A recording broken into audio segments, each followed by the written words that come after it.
السلام علیکم ورحمۃ اللہ وبرکاتہ۔ نحمدہ ونصلی علی رسولہ الکریم، اما بعد فاعوذ باللہ من الشیطان الرجیم، بسم اللہ الرحمن الرحیم۔ رب اشرح لی صدری ویسر لی امری واحلل عقدۃ من لسانی لیفقہوا قولی۔ اس سے پہلے ہم نے پڑھا کہ اللہ تعالیٰ فرماتے ہیں کہ میری رحمت جو ہے یہ قیامت والے دن صرف انہی لوگوں کے لیے خاص ہوگی جو اللہ کی آیات پر ایمان لاتے ہیں، پرہیزگاری کرتے ہیں اور زکوٰۃ ادا کرتے ہیں۔ یعنی دنیا میں تو اللہ کی رحمت سے کافر اور مومن دونوں ہی فائدہ اٹھاتے ہیں۔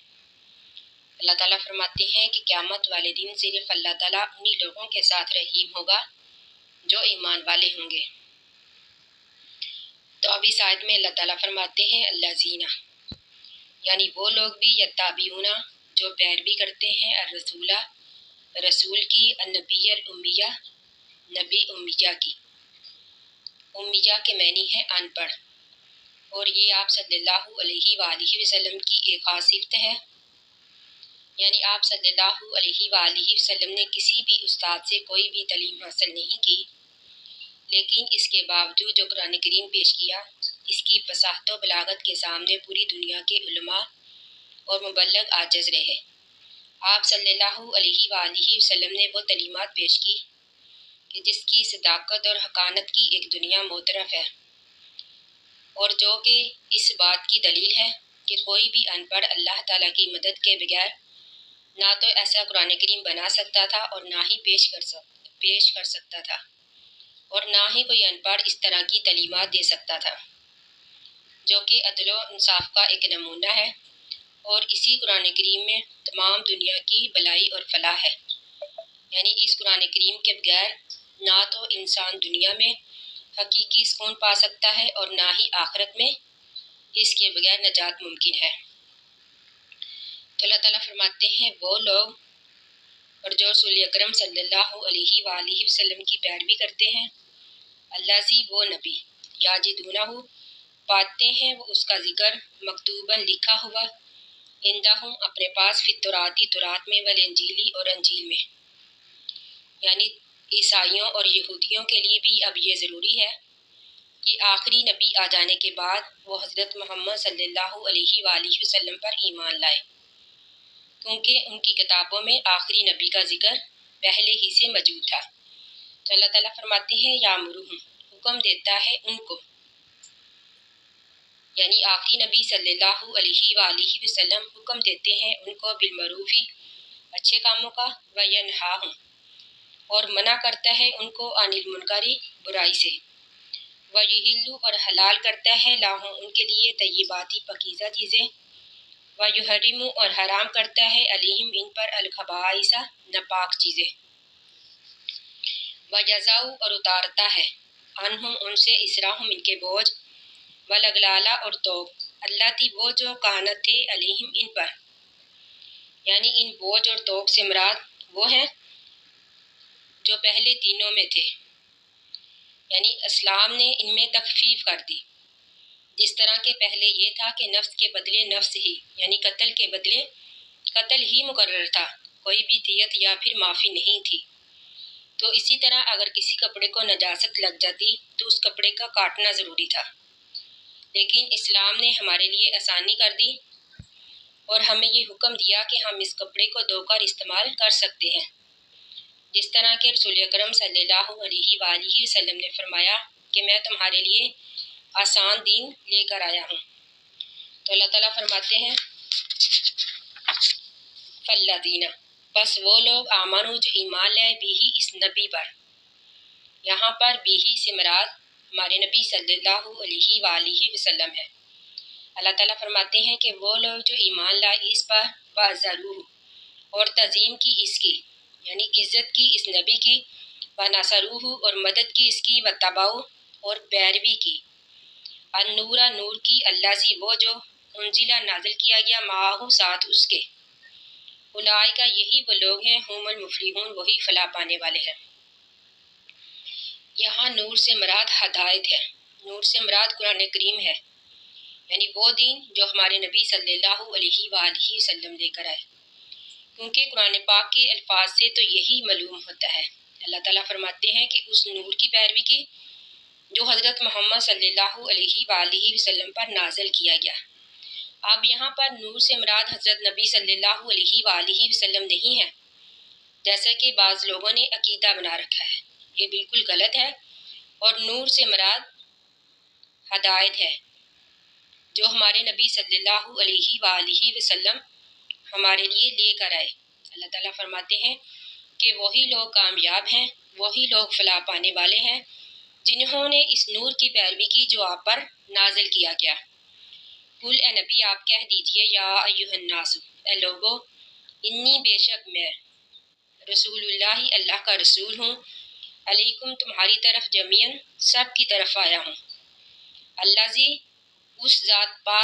ذات کی طرف سے لاہو اسی کے لیے ہے ملک السماواتی،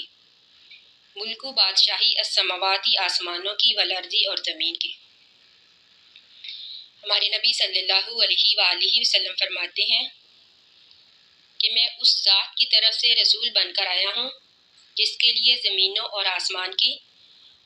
آسمانوں کی بادشاہی ہے۔ لا الہ نہیں کوئی معبود الا ہوا مگر وہی، یحیی زندہ کرتا ہے، و یمیت اور مارتا ہے۔ فآمنوا پس ایمان لاؤ باللہ اللہ پر، و رسولہ اور اس کے رسول پر، و نبی الامی اور نبی امی پر، الذی وہ نبی، یؤمن جو خود بھی ایمان لاتا ہے باللہ اللہ پر۔ اللہ تعالیٰ فرماتے ہیں کہ اللہ پر ایمان لاؤ اور اس کے رسول پر ایمان لاؤ، وہ رسول جو خود بھی اللہ پر ایمان لاتا ہے، وکلماتہ اور اللہ کے کلمات پر ایمان لاتا ہے۔ یہاں پر ہی سے مراد اللہ تعالیٰ ہے۔ واتبعوہ اللہ تعالیٰ فرماتے ہیں تم اس نبی کی پیروی کرو، اور یہاں پر ہو سے مراد حضرت محمد صلی اللہ علیہ وآلہ وسلم ہے۔ واتبعوہ کہ تم پیروی کرو اس کی، لعلکم تاکہ تم تہتدون ہدایت پا جاؤ۔ یعنی ان آیات میں اللہ تعالیٰ نے بار بار انہی الفاظ کو دہرایا ہے کہ اس نبی پر ایمان لے آؤ، اس نبی کی پیروی کرو، اسی میں تمہاری کامیابی ہے، اسی میں نجات ہے، دنیا میں بھی کامیابی ہے، دنیا میں بھی سکون ہے، اور آخرت میں بھی اسی بات میں نجات ہے۔ وَمِن قوم موسیٰ اور موسیٰ علیہ السلام کی قوم میں سے امتٌ ایک جماعت ہے، یہدون جو رہنمائی حاصل کرتے ہیں، یہدون جو ہدایت پاتے ہیں، بالحق کی حق کے ساتھ۔ یعنی حضرت موسیٰ علیہ السلام کی قوم میں سے کچھ ایسے لوگ ہیں جیسا کہ عبداللہ بن سلام وغیرہ جو کہ ایمان والے تھے۔ تو اللہ تعالیٰ فرماتے ہیں کہ موسیٰ علیہ السلام کی قوم میں سے ایک گروہ ہے جو حق کے ساتھ رہنمائی کرتے ہیں، وَبِهِ اور اسی حق کے ساتھ، یعدلون وہ فیصلہ کرتے ہیں، وَقَطَعْنَهُمْ اور ہم نے تقسیم کر دیا ان کو۔ یہاں پر ہم سے مراد بنی اسرائیل ہے۔ اللہ تعالیٰ فرماتے ہیں کہ ہم نے تقسیم کر دیا بنی اسرائیل کو اثنتی عشرۃ اسباطً، اثنتی عشرۃ 12 اسباطً قبیلوں کو، امماً گروہوں میں، یعنی 12 قبیلوں کے لحاظ سے 12 گروہوں میں تقسیم کر دیا بنی اسرائیل کو۔ حضرت یعقوب علیہ السلام کے 12 بیٹے تھے، پھر انہی سے 12 قبیلے بنے۔ تو اللہ تعالیٰ فرماتے ہیں وَأَوْحَيْنَا اور ہم نے وحی کی، اِلیٰ موسیٰ موسیٰ علیہ السلام کی طرف، اِذ اسْتَسْقَاهُ اس جب اسْتَسْقَاهُ مانگا اس سے قومہ اس کی قوم نے پانی۔ یہاں پر ہو سے مراد حضرت موسیٰ علیہ السلام ہے، یعنی جب حضرت موسیٰ علیہ السلام سے اس کی قوم نے پانی مانگا تو اللہ تعالیٰ نے حضرت موسیٰ علیہ السلام کی طرف وحی کی، صرف یہ کہ ماریے بعصاک اپنا عصا، الحجر پتھر پر۔ بعض کہتے ہیں کہ یہ میدان دی کا واقعہ ہے کہ جب بنی اسرائیل نے مالکہ بستی میں داخل ہونے سے انکار کر دیا، یعنی اللہ تعالیٰ نے حکم دیا تھا اس بستی میں داخل ہونے کا، لیکن انہوں نے اللہ کے حکم سے اعراض کرتے ہوئے اس بستی میں داخل ہونے سے انکار کر دیا، تو وہ سزا کے طور پر 40 سال میدان تیہ میں پڑے رہے۔ تو وہاں پر ان کو جب کھانے پینے کا مسئلہ پیش آیا تو پھر اللہ تعالیٰ نے یہ حکم دیا حضرت موسیٰ علیہ السلام کو، اور بعض کہتے ہیں یہ صحرائے سینا کا واقعہ ہے، یعنی صحرائے سینا میں اترنے کے بعد جب ان کو کھانے پینے کی ضرورت محسوس ہوئی تو پھر اللہ تعالیٰ نے حضرت موسیٰ علیہ السلام کو یہ حکم دیا یعنی یہ اللہ تعالیٰ کی طرف سے ایک معجزہ تھا جو اللہ تعالیٰ نے حضرت موسیٰ علیہ السلام کے ذریعے ظاہر فرمایا۔ تو اللہ تعالیٰ فرماتے ہیں کہ ہم نے وحی کی حضرت موسیٰ کی طرف یہ کہ ماریے اپنا عصا پتھر پر، فم بجست، پس پھوٹ نکلے، پس بہہ نکلے، منہو اس پتھر سے، اسنتا عشرتا 12 عینن چشمے، یعنی 12 قبیلے تھے تو پھر 12 ہی چشمے جاری ہو گئے۔ قد تحقیق عالمہ جان لیا کلو اناسم، ہر گروہ نے، مشربہم اپنے پینے کی جگہ کو،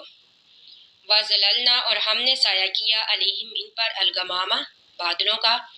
وَأَنزَلْنَا اور ہم نے نازل کیا۔ یہاں پر وَأَوْحَيْنَا میں، وَظَلَلْنَا، وَأَنزَلْنَا میں نا جو ہے یہ متکلم کا ہے، اس کا معنی ہے ہم، یعنی خود اللہ تعالیٰ فرما رہے ہیں کہ ہم نے سایہ کیا ان پر بادلوں کا، وَأَنزَلْنَا اور ہم نے نازل کیا علیہم ان پر المنّا من و سلوہ اور سلوہ، یعنی من اور سلوہ نازل کیا۔ من کا معنی ہے ترنجبین یا پھر اوس، جو درخت یا پھر پتھر پر گرتی تو گر کر گوند کی طرح خشک ہو جاتی، یا پھر بعض کہتے ہیں کہ اس سے مراد شہد یا پھر میٹھا پانی ہے، اور سلوہ سے مراد چڑیا یا پھر بٹیر کی طرح ایک پرندہ جس کو وہ ذبح کرتے اور کھا لیتے۔ تو اللہ تعالیٰ فرماتے ہیں کلو کھاؤ من طیباتی پاکیزہ چیزیں، ما رزقناکم جو ہم نے رزق دیا تم کو، وما ظلمونا اور نہیں انہوں نے ظلم کیا ہم پر، یعنی جو کچھ بھی انہوں نے کیا، جس طرح کے میدان تی میں وہ 40 سال پڑے رہے اللہ تعالیٰ کی نافرمانی کی وجہ سے، یعنی اللہ تعالیٰ فرماتے ہیں کہ جو بھی انہوں نے نافرمانیاں کی، جس کا کچھ ذکر ہم آگے بھی پڑھیں گے، اللہ تعالیٰ فرماتے ہیں کہ اس بات سے انہوں نے ہم پر ظلم نہیں کیا، یعنی ان کی ان باتوں سے ہمارا کوئی نقصان نہیں ہوا، ان کی نافرمانیاں کرنے کی وجہ سے، اللہ کا حکم نہ ماننے کی وجہ سے، یعنی خود انہوں نے اپنا ہی نقصان کیا۔ اللہ تعالیٰ فرماتے ہیں وما ظلمونا نہیں انہوں نے ہم پر ظلم کیا، ولیکن لیکن کانو تھے وہ انفسہم اپنے ہی نفسوں پر یظلمون ظلم کرتے، یعنی وہ نافرمانیاں کرتے، گناہ کرتے، اللہ تعالیٰ کے احکامات کو ماننے سے انکار کر دیتے۔ تو اللہ تعالیٰ فرماتے ہیں کہ ان تمام باتوں میں بنی اسرائیل کا ہی نقصان تھا، یعنی ان تمام نافرمانیوں سے وہ اپنا ہی نقصان کر رہے ہیں، یعنی اپنے ہی نفسوں پر ظلم کر رہے ہیں۔ باقی کا واقعہ ہم انشاءاللہ کل پڑھیں گے۔ اللہ تعالیٰ سے دعا ہے کہ ہم نے جو بھی پڑھا اللہ تعالیٰ ہمیں اس کو سمجھنے اور اس پر عمل کرنے کی توفیق عطا فرمائے، آمین ثم آمین۔ آخر دعوانا ان الحمدللہ رب العالمین۔ السلام علیکم ورحمۃ اللہ وبرکاتہ۔